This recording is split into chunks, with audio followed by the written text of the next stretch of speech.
Por que é tão difícil confiar nas pessoas hoje em dia? Como você sabe se uma pessoa vai te enganar ou não? Minha esposa parecia uma garota comum, modesta e doce, e eu nunca teria pensado na minha vida que em um acesso de raiva ela me enviaria um vídeo onde ela me trai para mostrar o quão inútil eu sou. Ela se arrependeria. Como você reconstrói a confiança depois de ser traído? Eu já acreditei no amor. Ela era minha parceira, minha confidente. Deb e eu fomos casados por 6 anos até que descobri que era tudo fachada. Nós morávamos em Portland na época. Deb tinha conseguido recentemente uma posição como auditora interna na maior imobiliária da cidade, enquanto eu trabalhava em vendas para um fabricante nacional de máquinas-ferramentas. Normalmente, meu trabalho me tirava do centro da cidade, focando mais em áreas suburbanas e rurais do oeste do Oregon. No entanto, neste dia em particular, me vi com raras 2 horas extras na cidade. Liguei para Deb, sugerindo um almoço, mas fiquei desapontado quando ela explicou que precisava finalizar uma planilha antes de uma reunião importante. Determinado a não desperdiçar o tempo livre, fui até o Jaques para uma tigela de seu etouffee de lagostim. Enquanto saboreava o molho rico com arroz, não pude deixar de ouvir a conversa animada das mulheres na mesa próxima. A habilidade delas de conversar simultaneamente sempre me intrigou, uma habilidade aparentemente exclusiva das mulheres. Enquanto eu estava sentada ali, com um sorriso brincando nos meus lábios, eu ponderei como alguém poderia decifrar aquela conversa sem sentido. Então, uma das mulheres disse algo que me tirou do meu devaneio. Parecia que eu não era a única pessoa cativada pela pergunta dela, já que as outras 3 mulheres ficaram em silêncio abruptamente. Então, Deborah Miller está ficando íntima de Simone Walker? Essa pergunta imediatamente chamou minha atenção. Veja bem, minha esposa tende por Deborah profissionalmente, reservando o apelido Deb para amigos próximos e familiares. E Miller? Bem, esse é o nosso sobrenome compartilhado desde que nos casamos. Eu sou Mark Miller, a propósito. Uma das mulheres perguntou, por quê? O que você sabe? Ao que a primeira mulher respondeu, eu estava no escritório de Deborah quando ela recebeu uma ligação do marido. Ela recusou a oferta, citando alguma desculpa sobre trabalhar durante o almoço. No entanto, 5 minutos depois, Simone apareceu, perguntando se ela estava pronta para ir embora. Ela assentiu para Simone, então ficou vermelha como uma beterraba quando chamou minha atenção, claramente perturbada por eu ter ouvido sua mentira para o marido. As palavras dela pesaram muito no meu coração, mas eu permaneci atenta enquanto as outras mulheres continuavam a fofocar. Simone não perdeu tempo em enredar outra mulher casada, não é? Deborah mal está no escritório há 1 mês. E faz apenas 2 meses que Heidi Johnson foi embora. Ouvi dizer que o marido dela a fez desistir depois de descobrir sobre o caso dela com Simone. Você acredita que uma mãe de 2 crianças pequenas caiu nas mentiras de Simone? Qual é o segredo dele? Além daqueles olhos azuis penetrantes, o Ryan Gosling parece, e ouvi rumores sobre seus atributos bastante impressionantes. Risadas irromperam entre as mulheres. Eu já tinha ouvido o suficiente, então paguei minha conta e fui para o meu carro. O resto do dia foi um borrão, consumido por pensamentos de como confirmar minhas suspeitas. Se Deb estava mesmo envolvida com aquele idiota, nosso relacionamento estava acabado. Eu deveria contratar um investigador particular para segui-la, ou havia métodos alternativos? Por impulso, liguei para o escritório de Deb, me passando por um vendedor. A recepcionista me informou que a senhora Miller estava fora e voltaria às 2 para aparecer. Qualquer esperança que eu tinha de que a fofoca fosse infundada rapidamente diminuiu. Quando Deb voltou para casa naquela noite, fiz um esforço para parecer impassível, embora eu estivesse quase perdendo a compostura quando ela se desculpou por perder nossos planos de almoço. Ela até teve a audácia de me dar um beijo na bochecha enquanto se desculpava. Ela perguntou se eu poderia preparar o jantar porque ela queria relaxar na banheira antes da refeição. Servindo-se de uma taça de vinho, ela foi até o banheiro principal. Parecia seu método de apagar qualquer evidência. Simplesmente chegar em casa e tomar um banho seria muito chamativo. Deb foi inteligente o suficiente para usar o banho como um disfarce. Quantas outras noites ela havia empregado essa tática? Rapidamente preparei uma salada e uma bandeja de queijo e bolachas, então subi as escadas para o banheiro. Tirando minhas roupas no quarto, entrei no banheiro completamente nua. Debbie quase pulou da pele quando me juntei a ela na banheira. Mark, o que diabos você está fazendo? Tentando me dar um ataque cardíaco? Bem, Deb, não se esqueça que eu também moro aqui. Só pensei que poderíamos dividir a água quente. Deb exibe uma sutil entrega quando está sendo mentirosa ou precisa de um momento para responder. Sem saber desse hábito, ela pisca 2 vezes, uma pista que notei, mas nunca mencionei. Na semana passada, nossa amiga pediu sua opinião sobre um novo penteado e o sinal de Deb apareceu antes que ela declarasse sua adoração absoluta. O sinal dela veio à tona novamente enquanto ela falava comigo, mencionando quão faminta ela estava e perguntando sobre o jantar. Como você deve ter imaginado, o uso de palavras como absolutamente é outro sinal. Antes que Deb pudesse se enrolar em uma toalha, eu discretamente a examinei em busca de quaisquer sinais de infidelidade. Nenhuma marca óbvia, embora eu não pudesse inspecionar sua área raspada sem levantar suspeitas. Pensei brevemente em coletar a água do banho para analisar vestígios de esperma, mas não tinha ideia de como fazer isso. Para minha surpresa, pegar Deb foi notavelmente direto. Naquela noite, baixei um guia autopublicado intitulado The Amateur Detective Catching the Cheating Spouse no meu Kindle. Algumas horas de leitura me deram insights suficientes e na manhã seguinte, enquanto Deb estava tomando banho, concluí 2 tarefas cruciais. Primeiro, verifiquei o calendário do smartphone dela, notando um bloco recorrente de 2 horas rotulado como trabalho durante o almoço para ontem e para a quinta-feira anterior. Inteligente da parte dela, de fato. A segunda tarefa foi instalar um aplicativo de rastreamento no telefone dela, o que acabou sendo uma tarefa surpreendentemente simples. No entanto, refletindo, percebi que um aplicativo semelhante já estava instalado no meu próprio telefone. Com pressa, apaguei o aplicativo do telefone de Deb para evitar revelar prematuramente minhas intenções. Decidi manter esse aplicativo no meu telefone, antecipando sua potencial utilidade mais tarde. Muitas vezes ouvimos histórias sobre como os homens, embora mantendo a aparência de normalidade, coletam evidências da infidelidade de suas esposas. Mas quando confrontados com isso em sua própria experiência, eles descobrem a verdadeira complexidade da situação. Nos 5 dias seguintes, tentei desempenhar o papel de um marido amoroso, passando até mesmo momentos íntimos com ela nos fins de semana. Embora fosse difícil me livrar da ideia de que ela estava com outro homem, todas as manhãs eu verificava sua agenda, marcando a manhã de terça-feira como o momento mais apropriado. Entre 12:00 e 2:00, escrevi a lápis, estou trabalhando até o almoço. Depois do café da manhã, dirigi até meu escritório, fingindo ser produtivo. No caminho, parei no Walmart para comprar um telefone descartável. Às 11, redirecionei as chamadas do meu telefone principal para um descartável e o deixei na minha mesa. Se Deb tivesse verificado o aplicativo de rastreamento que ela instalou no meu telefone, ele teria mostrado que eu estava a 20 milhas do escritório dela. Caso ela ligasse, eu estava pronto para atender em um telefone descartável. Cheguei ao centro com 15 minutos de sobra e me acomodei no Starbucks em frente ao prédio do escritório dela. Ao meio-dia, ela saiu da porta da frente acompanhada de um homem que tinha uma semelhança impressionante com Ryan Gosling. Saí discretamente do Starbucks para segui-los. Apesar das minhas tentativas de me misturar seguindo conselhos de um livro, usando um boné de beisebol, óculos escuros e colocando uma pequena pedra no meu sapato para alterar meu passo, foi inútil.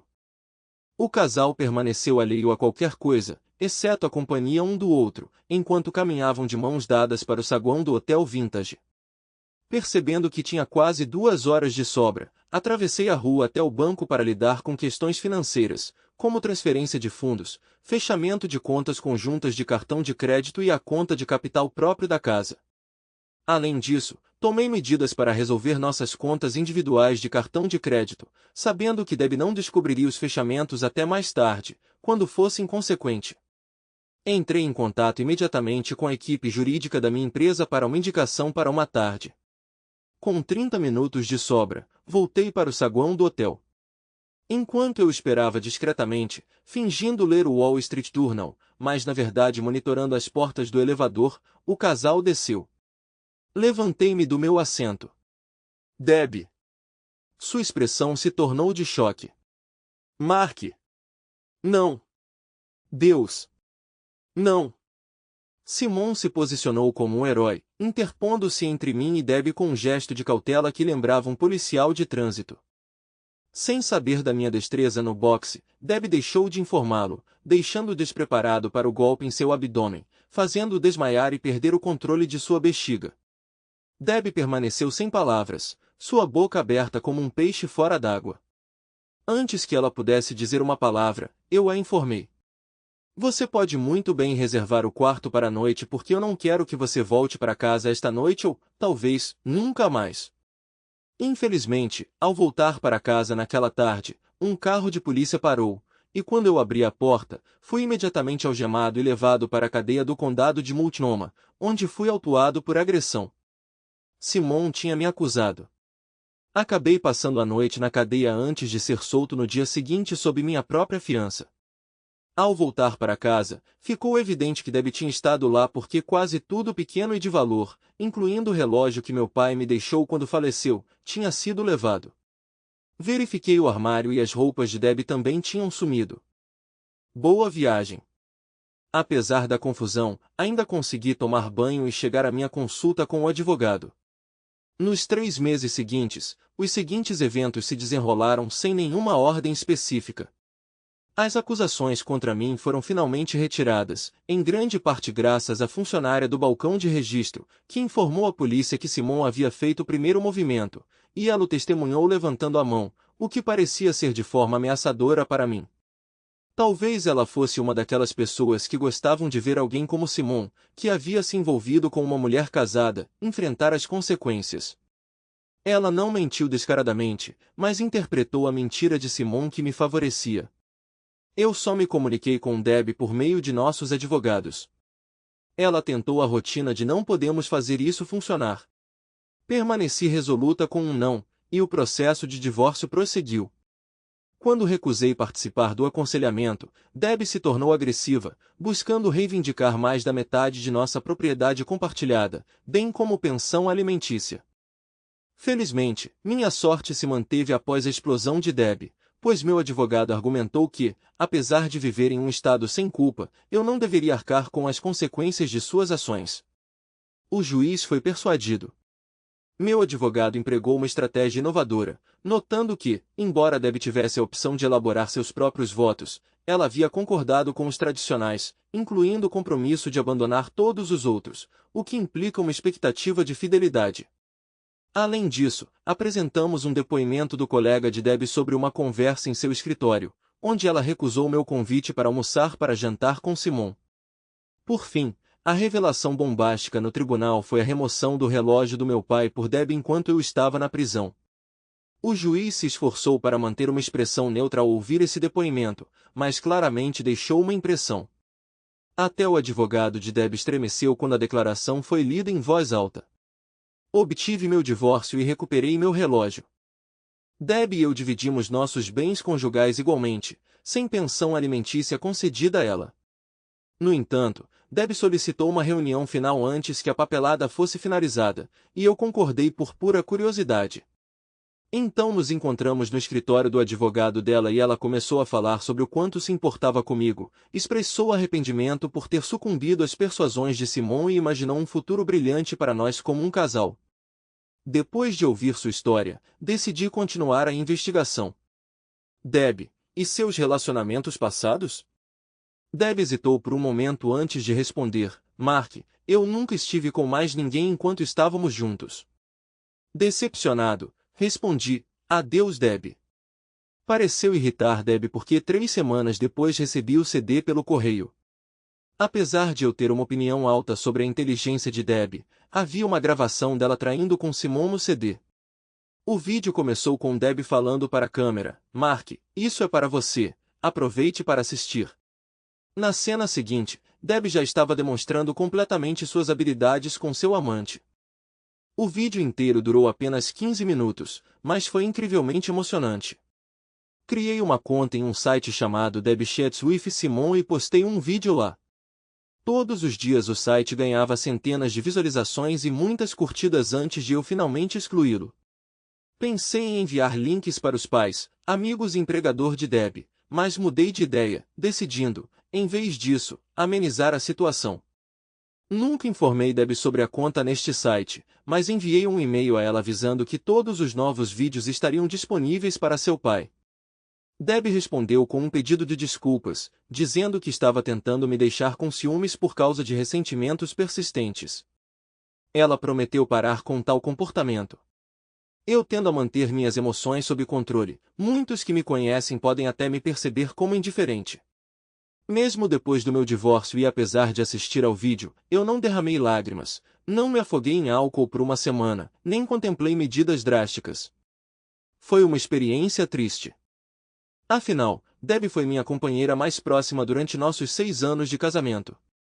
Sua traição destruiu minha confiança nos outros.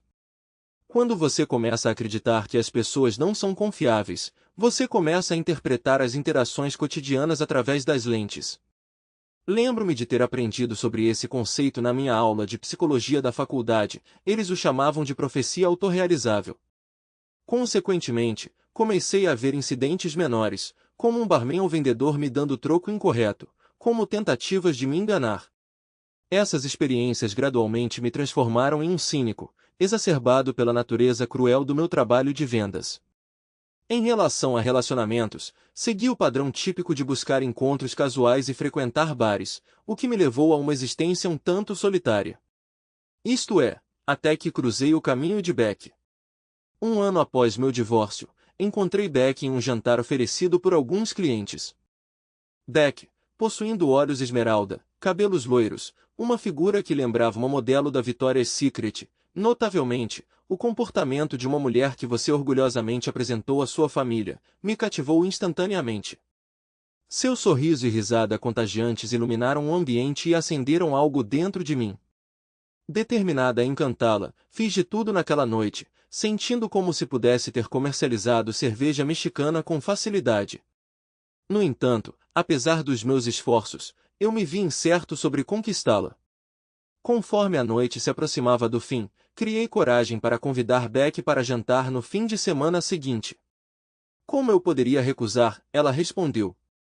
Você se esforçou bastante esta noite para me convencer, e isso merece reconhecimento. Era tão óbvio assim? De fato, mas eu achei cativante. Eu até perguntei à nossa anfitriã sobre seu caráter, e ela mencionou que você tem potencial. Então, vamos nos aventurar na próxima sexta-feira e explorar isso mais a fundo. Depois de 2 meses de namoro, decidimos mudar para um novo nível de relacionamento, tomando nosso tempo. Embora passássemos 4 ou 5 noites por semana juntos, morávamos separados. Todos os meus amigos adoravam Beck, e eu comecei a me apaixonar por ela. Nossa intimidade começou logo depois que concordamos com a exclusividade.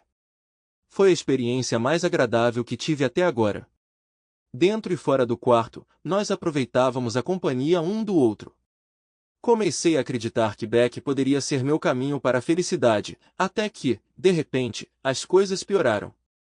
Um dia, enquanto Beck e eu estávamos tirando uma folga do trabalho no início da tarde tomando uma cerveja, percebi que algo estava errado.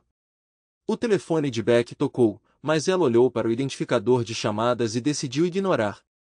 Era um comportamento incomum para ela, normalmente ela ligaria de volta mais tarde. Depois da minha ingenuidade com Deb, eu tinha me tornado mais vigilante e desconfiado. Eu não estava disposto a ser o corno involuntário novamente. Mais tarde naquela noite, aproveitei a chance para verificar o telefone dela e vi uma chamada perdida de alguém salvo como JR às 3h30. Vasculhando o registro de chamadas, descobri várias conversas entre eles. Uma investigação mais aprofundada revelou uma reunião marcada com JR a 1h do dia seguinte no calendário de Beck. Era hora de recuperar meu boné de beisebol, óculos escuros e mentalidade de detetive mais uma vez. Na quinta-feira à tarde, eu me vi na lanchonete do outro lado da rua do prédio de escritórios de Beck. Quando ela saiu do prédio e seguiu para o norte na Broadway, em direção ao Marriott, eu não pude deixar de segui-la. Entrando no saguão, fiquei chocado ao ver Beck conversando com um homem na recepção. Minha descrença se transformou em raiva quando me aproximei deles. Sua mulher enganosa e desonesta. A expressão de Beck ao se virar para mim refletiu a de alguém confrontado com uma arma. O homem com ela perguntou: "Quem é?" Antes que Beck pudesse responder, outro homem, identificado pelo crachá do Marriott como Greg Houston, gerente de buffet, se aproximou. Ele parecia perplexo enquanto observava a cena se desenrolando. No entanto, antes que alguém pudesse esclarecer, Beck fugiu do saguão. Em meio ao caos, avistei o crachá do primeiro homem, John Riley. No segundo dia da minha visita, minha mãe estendeu um convite aos meus irmãos e suas famílias para um jantar luxuoso. Ela preparou meu prato favorito, sua lasanha caseira de assinatura, seguida pela minha sobremesa preferida, seu delicioso cheesecake de chocolate. Era tudo parte do ato do filho pródigo. Eu assumi o papel do tio há muito perdido, enchendo cada um dos meus sobrinhos e sobrinhas com presentes eletrônicos extravagantes, a maioria dos quais eles eram jovens demais para apreciar completamente. Eu podia sentir os olhos dos pais deles revirando com meus gestos extravagantes, mas acredito que eles reconheceram o sentimento por trás deles. Depois que todos foram embora, minha mãe e eu enfrentamos os pratos juntos, aproveitando a oportunidade para conversar. Mamãe não era conhecida por dar conselhos. Esse sempre foi o papel do pai. No entanto, ela possuía uma habilidade inata para discernir o curso certo de ação. Hank Taylor ainda aparece de vez em quando. Ele sempre pergunta sobre você. Quando foi a última vez que vocês dois se falaram? Não com a frequência que deveríamos, e antes que você mencione, sim, provavelmente é minha culpa por não manter contato. Por que você não liga para ele? Hank foi meu amigo mais próximo desde o jardim de infância até eu ir para a faculdade. Durante o K-12, fomos inseparáveis. Na Little League, ele arremessava enquanto eu pegava, e por 6 anos de futebol, ele jogou como quarterback enquanto eu era seu wide receiver. Parei de jogar beisebol durante nosso primeiro ano, reconhecendo minhas habilidades medíocres de rebatidas. O treinador de atletismo notou meu talento para salto com vara e salto em altura durante a aula de educação física. O futebol americano acabou depois do nosso penúltimo ano devido à preocupação do meu pai com possíveis lesões, colocando em risco minhas chances de garantir uma bolsa de estudos para a faculdade. No penúltimo ano, eu estava entre os melhores saltadores com vara do ensino médio nacionalmente, com a Universidade do Oregon pronta para me recrutar. A decisão do meu pai de me impedir de jogar futebol teve um impacto prejudicial na vida de Hank. No nosso primeiro ano, nosso time de futebol perdeu por pouco a qualificação para o campeonato estadual. Uma parte significativa do nosso sucesso foi atribuída à dupla Taylor-Miller, sendo eu o alvo principal de Hank. No entanto, seu último ano foi decepcionante. A maioria dos nossos recebedores tinha habilidades de captura ruins, resultando em estatísticas de Hank não atendendo aos requisitos para uma bolsa de estudos de futebol americano universitário, que era sua paixão.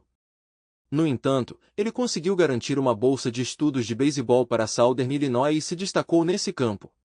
Apesar de saber da influência do meu pai na minha decisão de parar de jogar futebol, Hank nunca me criticou. Eu continuei meus estudos na UA e estava em um caminho promissor para as Olimpíadas até que um acidente bizarro encerrou minha carreira no salto com vara. Durante o aquecimento nas finais da NCAA, minha vara quebrou inesperadamente em duas, um incidente raro. A queda resultou em uma lesão grave no joelho que exigiu 2 anos de terapia intensiva para atingir 90% de recuperação. Quando recuperei minhas habilidades físicas, a oportunidade olímpica já havia passado, mas eu havia obtido meu diploma de bacharel. Além disso, recebi um acordo substancial do fabricante do poste, resultando em $250 mil na minha conta bancária. Caso você esteja curioso, Deb não conseguiu acessar o moinho de Quarter, meu pai insistiu em um acordo pré-nupcial. Conforme eu me estabeleci em Oregon e na SU, nossa conexão começou a enfraquecer. Fiquei ao lado dele como padrinho durante seu casamento com Janice e visitei a casa por último quando Janice deu as boas-vindas ao segundo filho deles. Já fazia mais de 2 anos desde a última vez que vi Hank, mas se ele se ressentia da minha ausência, ele não deixou transparecer. Em 30 minutos depois de ligar para sua casa, estávamos em seu quintal tomando uma cerveja. Fiquei sabendo da vida de Hank, seu trabalho como bombeiro em Chicago, sua esposa Janice e seus 2 filhos Mark e Hank. Então foi a minha vez. Hank sabia sobre meu divórcio da mãe, mas não tinha detalhes. Ele pareceu menos surpreso do que eu esperava, mas quando mencionei meus problemas de confiança decorrentes da traição de Beck, ele ficou surpreso. Desde que Debbie me traiu, tenho lutado para confiar em alguém. Parece que todo mundo está só cuidando de si mesmo. Hank me encarou antes de responder. Isso porque nos últimos 12 anos você esteve cercado pela galera errada. Deixe-me compartilhar uma história que você não conhece. Enquanto você estava namorando Ginny no ensino médio, eu estava secretamente apaixonado por ela.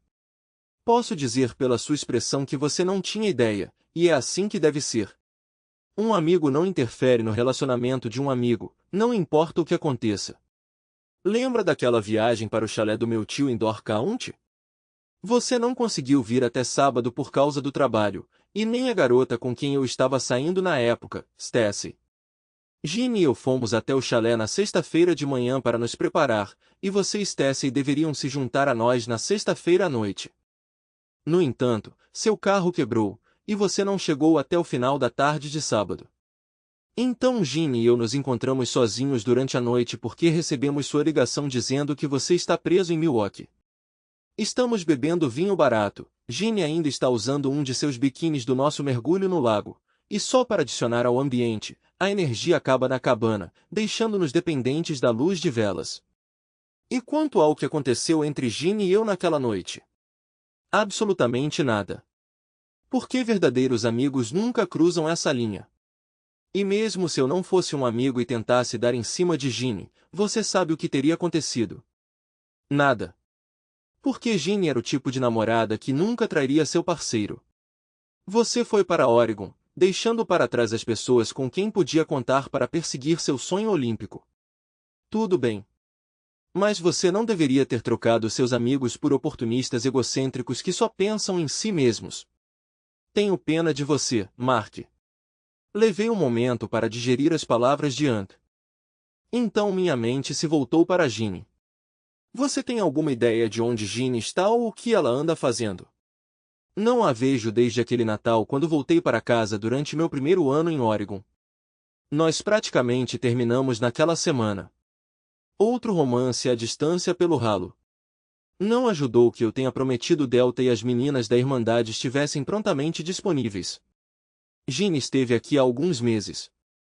Ela é viúva agora com um filho de 5 anos. Uma viúva? O que aconteceu? O marido dela estava em sua última viagem ao Afeganistão. Ele foi baleado. Ela não entrou em detalhes. Mas eu sei que ele recebeu algumas medalhas significativas de bravura. Póstumamente, infelizmente. Ginny está tentando lidar com isso pelo bem do filho deles. Mas você pode ver que ela mal está se segurando. Ela ainda está morando no condado de San Diego, perto da base, e os colegas policiais dele ficam de olho nela. Ela pode gostar de ouvir de você, se quiser o e-mail dela. Ela ainda é atraente? Aconteceu alguma coisa entre vocês dois enquanto ela estava na cidade? Olhei por cima do ombro para garantir que Janice não pudesse nos ouvir, mas a porta de proteção contra tempestades estava fechada. Você não estava prestando atenção, Mark. O que está acontecendo com você? Primeiro, eu nunca trairia Janice. E segundo, Ginny e eu nunca nos envolveríamos. Não é quem somos. Você precisa sair dessa. Só Hank Taylor poderia falar comigo daquele jeito. Naquela noite, enviei um e-mail para Ginny. Ginny, Hank Taylor me deu seu endereço de e-mail. Espero que não tenha problema em entrar em contato. Estarei na área de San Diego neste fim de semana e queria saber se posso levar você e seu filho para almoçar ou jantar na sexta ou no sábado. Só para colocar o papo em dia. Atenciosamente, Mark. Na terça-feira de manhã, recebi uma resposta surpresa agradável. Mark, que bom ouvir de você depois de todos esses anos. O almoço de sexta-feira funciona para mim e meu filho, Kevin. Meu endereço é xxxxx. Vejo você ao meio-dia, a menos que eu ouça o contrário. Sua amiga, Ginny. Hank começou seu turno na terça-feira, o que significa que ele ficaria no quartel de bombeiros até eu sair da cidade. Apesar disso, ele me convidou para visitar o quartel e jantar com sua equipe. Aceitei me encontrar sentado em uma mesa em meio a um grupo diverso de indivíduos. Negros, brancos, hispânicos, homens e mulheres. É desafiador articular a mistura de emoções que experimentei enquanto estava sentado entre dois colegas bombeiros de Hank. Eles graciosamente responderam às minhas perguntas, provavelmente acostumados com civis se maravilhando com o que viam como rotina. O que ficou claro foi a importância primordial da confiança na execução de seus deveres enquanto lutavam contra um incêndio. Cada bombeiro se aventurou em uma estrutura em chamas sabendo que sua equipe os apoiava, uma necessidade fundamental. Foi talvez naquele momento que comecei a reconhecer a junção onde minha vida saiu do curso. No ensino médio, fiz a transição de esportes de equipe como beisebol e futebol para eventos individuais de atletismo. Enquanto o sucesso do time de atletismo dependia do esforço coletivo, meu desempenho dependia unicamente dos meus próprios esforços. Da mesma forma, minha profissão em vendas refletia esse ethos individualista. Se eu fechava um negócio dependia quase inteiramente das minhas ações. A única exceção a essa trajetória solo desde os meus 15 anos era meu casamento com Deb. Será que meu colapso conjugal pode ser atribuído em parte ao meu egocentrismo ou talvez ao casamento com alguém que compartilhava traços egocêntricos semelhantes? Semper Fidelis. Na quinta-feira, cheguei em San Diego, peguei um carro alugado e fiz o check-in no Coronado. No dia seguinte, dirigi para o norte até a residência de Ginny, uma das 4 unidades em um condomínio quádruplo. Enquanto tocava a campainha, discretamente segurei um buquê de flores, esperando evitar os olhares de um vizinho curioso. Meu coração quase pulou uma batida quando Ginny abriu a porta. Ela parecia ainda mais deslumbrante do que aos 19 anos, adornada com um vibrante vestido de verão azul com um jovem garoto agarrado à sua perna. Mark, é tão bom ver você, ela cumprimentou, me abraçando e dando um beijo na minha bochecha. São para mim, ela perguntou, gesticulando em direção às flores. Embora parecesse uma pergunta óbvia, senti que ela queria que eu dissesse algo, enquanto eu estava ali um tanto atordoado. Sem dizer uma palavra, entreguei o buquê a ela. Obrigada, Mark. Por favor, entre enquanto coloco isso na água, ela disse enquanto me conduzia para dentro. Mark, este é meu filho, Kevin. Kevin, conheço o Sr. Miller, um velho amigo dos meus tempos de escola, antes de eu conhecer seu pai, Ginny apresentou. Kevin estendeu sua pequena mão e disse, olá, Sr. Miller. Finalmente me recompondo, respondi, olá, Kevin, apertando sua mão. Enquanto Ginny arrumava as flores em um vaso, eu examinava o apartamento. Minha atenção foi imediatamente atraída para a bandeira dobrada posicionada no centro da estante. Um lado exibia uma foto de um fuzileiro naval adornado com 2 medalhas, a Purple Heart e a Navy Cross. Esse é meu pai, Ginny comentou. Virando para o outro lado da bandeira, observei uma foto com Ginny, seu marido e um jovem Kevin na praia. Nesse momento, Ginny entrou na sala. Ginny, me perdoe se não me expressei bem, mas esta é uma foto deslumbrante. Vocês todos parecem profundamente apaixonados. Você deve sentir falta dele, eu disse. Não precisa se desculpar. É uma coisa gentil de se dizer, e sim, nós estávamos apaixonadamente apaixonados. Eu o conheci na Northwestern. Ele estava no programa Hot enquanto eu fazia jornalismo. Muitos dos meus colegas não conseguiam entender por que eu me apaixonei por um militar, já que eles tinham pouco respeito pelas forças armadas. Mas Chunk não era apenas forte e confiante. Ele era confiável, com um coração de ouro. Confiança, essa palavra de novo. Os olhos de Ginny brilharam enquanto ela olhava para a foto. Sentindo a necessidade de quebrar o silêncio, sugeri, você ainda está a fim de almoçar? Sim. Nós deveríamos nos encontrar. Vamos, Kevin. O Sr. Miller está nos levando para o Red Robin. Kevin ficou bem entusiasmado com isso, então, em vez de transferir a cadeirinha para o meu carro alugado, optamos por ir no carro da Ginny. A conversa ficou mais animada durante a viagem, e quando chegamos ao restaurante, nós três estávamos rindo de uma das piadas bobas de Kevin. O almoço foi delicioso. Apesar das muitas mudanças que Ginny passou desde a última vez que nos encontramos, casamento, maternidade, viuvez, ela continuou a mesma. Gentil, inteligente, divertido e cativante. Em um momento, Ginny perguntou sobre o motivo de eu estar em San Diego. Eu me senti envergonhado, mas decidi ser honesto. Menciono a bronca que recebi tanto da minha mãe quanto do Huck, então a verdade é que vim aqui para me desculpar com você por como as coisas terminaram entre nós naquela época. Você merecia algo melhor e, francamente, ao ouvir sobre seu casamento com Chunk, você se saiu muito melhor. Qual é seu plano agora, voltando para Portland? Meu voo só sai domingo à noite. Acho que vou passar os próximos dias na praia correndo e tentando clarear a cabeça. Tenho muito o que contemplar. Kevin se divertiu colorindo com os lápis de cera fornecidos pelo restaurante para crianças enquanto nós dois nos atualizávamos, mas depois de 2 horas percebemos que o tempo estava passando, então voltamos para a casa de Ginny. Mark, você gostaria de ir a um churrasco na casa do meu amigo amanhã? O quê? E perder um dia sozinho com meus pensamentos? Você está pedindo muito. Ginny riu. Bem, se você reconsiderar e decidir se juntar a nós no churrasco, passe para me pegar às 11 amanhã. Vista-se casualmente, use shorts e uma camisa polo. Ah, e não esqueça de levar cerveja. Garanti a Ginny que estaria lá, dei um beijo em sua bochecha e apertei a mão de Kevin. Enquanto eu dirigia de volta para o meu hotel, memórias do porquê eu adorava Ginny durante nossos anos de ensino médio inundaram minha mente. No dia seguinte, Ginny, Kevin e eu fomos ao piquenique. Ginny estava vestida com shorts brancos cortados e uma camiseta com sutiã. Embora os shorts fossem apropriados para um evento familiar, eles destacavam suas pernas bem torneadas, o top insinuava seu decote, exalando um charme sutil.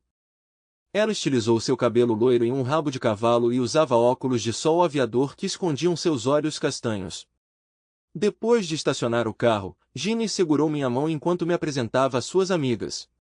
Conforme nos aproximamos de um grupo de homens, todos os quais pareciam ser fuzileiros navais, eu podia sentir o escrutínio deles. Parecia que o piquenique era em parte um teste para determinar se eu era adequado para namorar Ginny.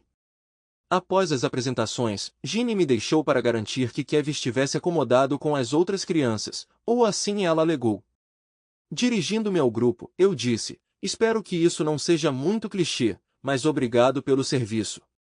O capitão John Clayton respondeu em nome do grupo, dizendo, seja clichê ou não, é sempre apreciado. Meu pai serviu no Vietnã, e eu posso ver a alegria em seus olhos sempre que saímos juntos, e eu estou de uniforme, e alguém expressa gratidão. É um contraste gritante com sua recepção após retornar do Vietnã. A conversa então mudou para assuntos mais agradáveis, incluindo o quebra-gelo típico dos esportes. O dia voou. Dividi meu tempo entre conversar com Ginny, passar tempo com os homens e até mesmo me juntar às mulheres na cozinha por 1 hora para trocar dicas de culinária. Conforme o dia chegava ao fim, fui convidado a me juntar aos homens em uma taverna local depois de deixar Ginny em casa. Kevin estava dormindo em sua cadeirinha de carro. Então eu passei no corte? Acredito que sim, mas posso receber uma ligação de Doreen depois que você for para a taverna, e outra ligação amanhã quando os homens se reunirem com suas esposas. Espero que você não se importe muito. Eles são um grupo unido que cuida uns dos outros. Eu sempre estarei conectado a eles por causa de Chunk. Ele e John Clayton eram muito próximos no Afeganistão. Prendi a respiração e decidi expressar a pergunta que estava girando em minha mente. Então, o fato de eu estar sendo examinado significa que você quer continuar me vendo? Sim, Mark. Nós dois mudamos desde o ensino médio, mas ainda há algo em meu coração por você. Se você estiver interessado em continuar me vendo, eu gostaria muito. Eu também gostaria disso, Ginny. Que comece o processo de seleção. Nós rimos e eu relembrei o quanto eu gostava do som da risada dela. Provavelmente vou sair tarde do bar. Podemos combinar de nos encontrar amanhã, supondo que eu passe nos testes? Ginny riu mais uma vez. Eu costumo ir à missa às 10. Você é bem-vindo para se juntar a mim ou vir depois. Ela olhou nos meus olhos. Quando foi a última vez que você foi à missa, Mark? Além de funerais e casamentos, já faz pelo menos uma década. Eu gradualmente me afastei da igreja quando me mudei para Oregon. Não perdi a fé, apenas parei de frequentar os cultos. Nós paramos na casa dela. Eu cuidadosamente levantei Kevin do assento do carro e o carreguei para a cama. Olhando para trás, vi Ginny parada na porta, sorrindo para nós. Eu andei até ela, a abracei e lhe dei um beijo. Ela devolveu. Vejo você amanhã. Estarei aqui às 9h30. Deseje-me sorte. Entrei no bar e fui recebido por 5 homens, entre eles John Clayton. O que posso lhe servir, Mark? Olhando para as torneiras, respondi, uma pedra seria bom. Rodrigues, uma pedra para o nosso amigo, gritou o barman. Enquanto ele servia minha cerveja, nós 6 nos acomodamos em uma mesa. John, evidentemente o líder, iniciou a conversa. Mark, não estamos tentando dificultar as coisas para você, mas você tem que entender. Nós 3 aqui, incluindo eu e Rod, o barman, devemos nossas vidas a Chunky Turner. Ginny te contou sobre isso? Não, eu notei a cruz azul marinho, então imaginei que fosse algo significativo, mas não queria bisbilhotar, então fiquei quieto. Cumprimentos a você, é um sinal de respeito. Deixe-me contar uma história. Estávamos conduzindo uma patrulha nas montanhas perto do Paquistão quando fomos atacados de repente por cerca de 40 combatentes do Talibã. Chamar um ataque aéreo não era uma opção devido ao risco de desencadear uma avalanche. Recuar também não era viável, pois eles teriam mantido o terreno elevado vantajoso e nos pegado facilmente. Chunky decidiu que os flanquearíamos enquanto ele e Rodrigues mantinham sua posição para atrair o inimigo para mais perto. Levamos 3 horas exaustivas para manobrar por aquele terreno acidentado e ficar atrás do Talibã. Durante essas 3 horas, Chunky e Rod os mantiveram engajados. Conseguimos executar a manobra de flanqueamento com sucesso e, com a vantagem do terreno elevado, conseguimos eliminar a ameaça. No entanto, quando chegamos a Chunky e Rod, ambos estavam feridos. Chunky sofreu 4 ferimentos e ainda estava lutando bravamente, mas ele faleceu em meus braços. Rod estava inconsciente, com ferimentos na cabeça e na perna. Rod agora tem uma perna protética, e é por isso que ele está trabalhando como barman em vez de estar na ativa.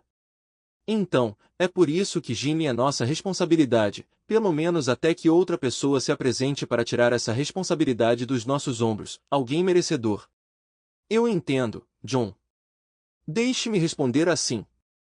Pergunte a Ginny se eu já fiz algo desrespeitoso durante os 3 anos em que estivemos juntos.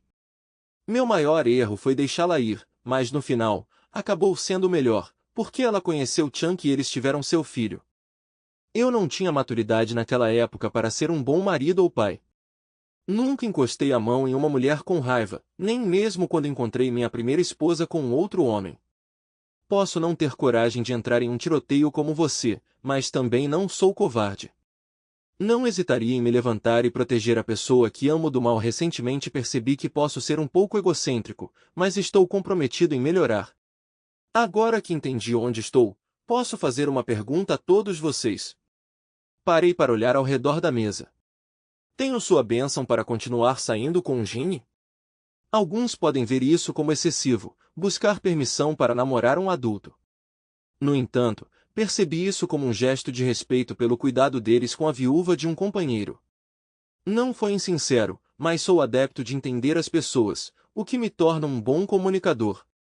Além disso, pareceu apropriado perguntar, dados os sorrisos calorosos de John e dos outros. Rod, você poderia nos trazer uma rodada de Knob Creek, por favor?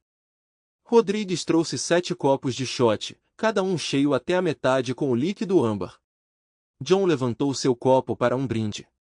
Ao capitão Chunky Turner. Rodrigues se juntou a nós enquanto brindávamos e bebíamos. Ficamos ali por mais algumas horas, controlando o ritmo para evitar dirigir sob influência de álcool, discutindo vários tópicos.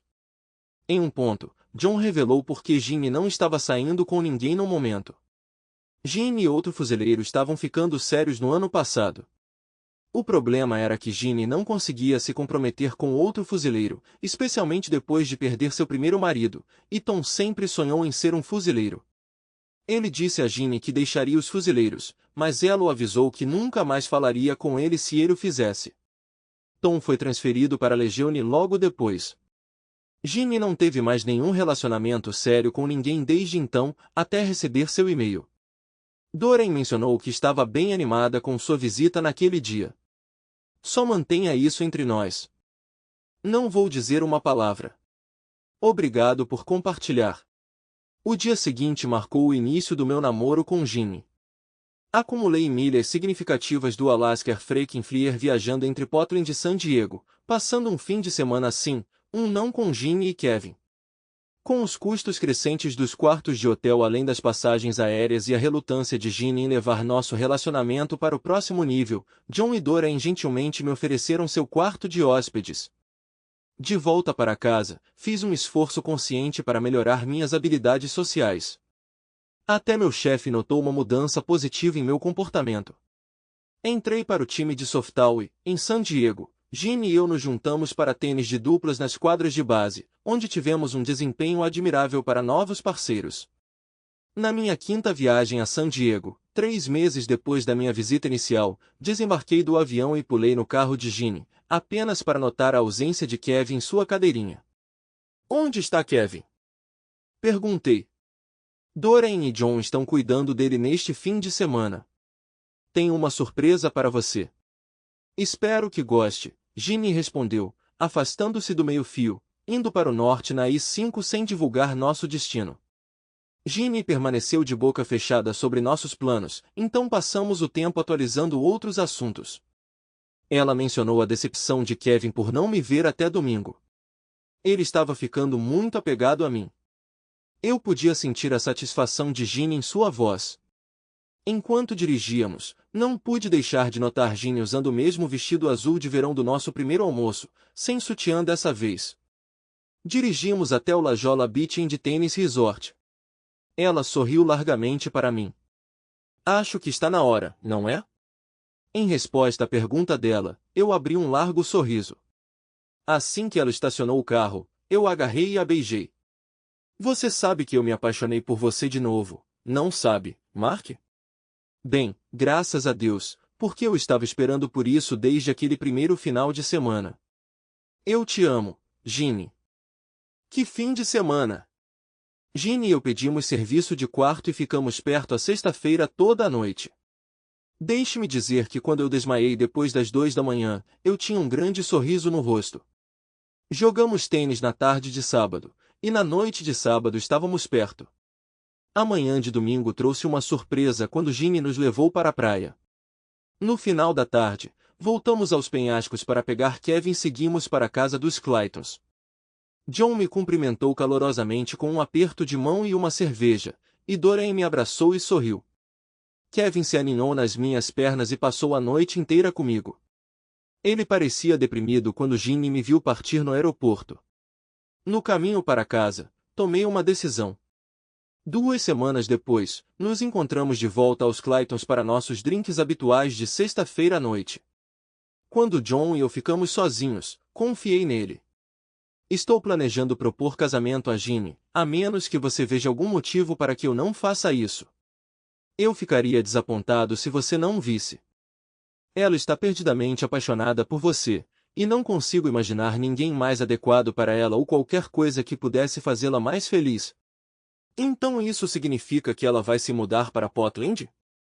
Se ela disser sim e concordar, estou trabalhando para nos realocar de volta para a área de Chicagoland. Ela sente falta da família e dos irmãos. Isso é fantástico, Mark. Ela mencionou a família dela para Doreen antes. Como você vai abordar isso com Kevin? Vou levá-lo para almoçar amanhã para falar sobre isso. Mantenha os dedos cruzados por mim. Você pode se surpreender com a reação dele. Aquele garoto realmente gosta de você. No dia seguinte, Ginny me lançou um olhar estranho quando mencionei que Kevin e eu tínhamos algumas tarefas para fazer juntos. No entanto, consegui ignorar isso como se fosse simplesmente passar um tempo nos unindo como rapazes. Fomos direto para o Red Robin e encontramos uma mesa. Enquanto dividíamos 2 milkshakes, fiz a pergunta. Kevin, o que você acha se eu pedisse sua mãe em casamento? Tudo bem? Prendi a respiração, esperando sua resposta. Isso seria ótimo, Sr. Miller. Minha mãe realmente gosta de você. E você, Kevin, acha que está tudo bem eu morar com sua mãe e você? Sim. Isso significa que você será meu pai? Mais ou menos. Eu nunca poderia substituir seu pai verdadeiro. Como você costumava chamá-lo? Eu o chamava de pai.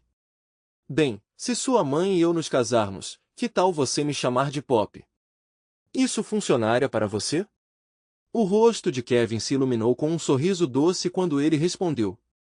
Claro. Então voltamos para a casa dele. 2 aprovações já foram, falta uma. Suspeitei que Kevin não conseguiria manter nossa conversa confidencial. Assim que entramos, eu tinha o anel pronto enquanto Kevin carregava um buquê de rosas vermelhas. O sorriso de Ginny se alargou ao ver as rosas, mas a confusão cruzou seu rosto quando me ajoelhei. Ginny, você quer se casar comigo? Não foi a proposta mais criativa, mas passou a mensagem. Ginny caiu de joelhos e me abraçou com força. Sim, Mark, eu te amo. Era tudo o que eu precisava ouvir. Kevin se juntou ao abraço. Infelizmente, ele esqueceu de colocar as rosas primeiro, e os espinhos delas arranharam meu pescoço. Felizmente, essa foi provavelmente a pior coisa que aconteceu durante nossos anos juntos. Vou ser conciso. Minha vida com Ginny é cheia de bênçãos. Nós nos casamos 3 meses depois do meu pedido de casamento. Consegui um emprego fantástico em vendas em uma startup ao norte de Chicago, o que nos mantém próximos de nossas famílias e velhos amigos. Kevin agora tem um irmão e uma irmã, e todos eles me chamam carinhosamente de Pop, assim como Kevin faz. Apesar de ter 3 filhos, Ginny ainda está deslumbrante.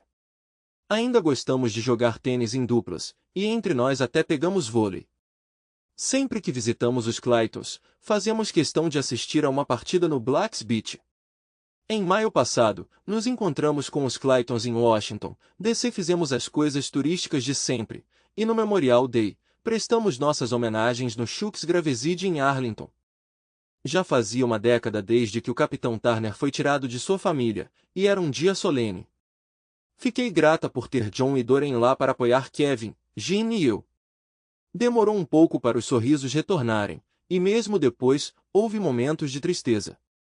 Mas honrar aqueles que arriscam tudo de bom grado em serviço, seja no exército, na polícia ou no corpo de bombeiros, parecia a coisa certa a fazer.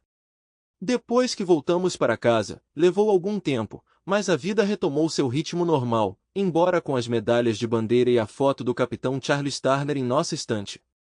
Estou profundamente honrado que Ginny e Kevin tenham me acolhido em suas vidas depois de terem um homem tão corajoso como marido e pai. Para mim, estou feliz por ter me tornado receptivo à compreensão da verdadeira essência da confiança. Até mesmo Hank parou com suas ameaças de me chutar. No entanto, ele ainda expressa aborrecimento sempre que falho em acertar o homem de corte em nossas partidas da Liga de Softball. Minha justificativa? Estou cativado pela adorável loira com 3 crianças entusiasmadas nas arquibancadas. A vida está me tratando bem,